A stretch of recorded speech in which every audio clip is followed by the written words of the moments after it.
পাকিস্তানিদের দেখে আমরা ভয় পাই নাই। আমি অভিযোগ করি না, আমি বঙ্গবন্ধু করি এবং বঙ্গবন্ধুকে বুকে লালন করে আমি আমার জীবন দেব। আমি আপনাদের অনুরোধ করছি, কেউ ভয় পাবেন না, বীরুরা ভয় পায়। তাই এই সমস্ত দুষ্কৃতিকারী দালাল ঘুষখোরকে দেখে আমরা ভয় পেতে পারি না।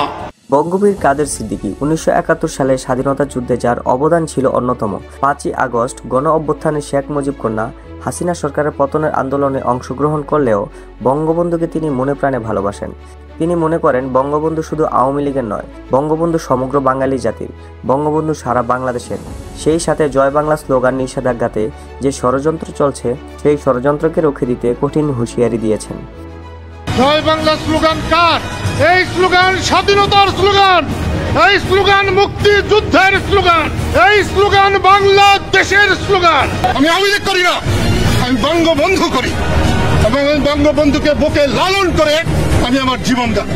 বঙ্গবন্ধু আওয়ামী লীগের সম্পত্তি নয়, বঙ্গবন্ধু বাংলাদেশের সম্পত্তি। এদিকে বিএনপির মুখ্য সচিব মির্জা ফখরুল ইসলাম রীতিমতো গণমাধ্যমের সামনে বঙ্গবন্ধুকে নিয়ে দুঃখ প্রকাশ করেছেন। তিনি বলেন 1971কে বাদ দিয়ে এই স্বাধীনতাকে স্বাধীন হিসাবে ভাবা বোকামির কাজ।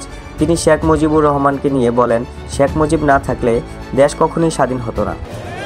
শেখ মুজিবুর রহমান আমাদের বড় নেতা, তিনি আমাদেরকে পাকিস্তান থেকে এসে একটা সুন্দর দেশ দিলেন, শান্তির দেশ, যেখানে আমরা পরস্পরের সঙ্গে ভাই ভাইয়ের মতো বাস করি, তাই না?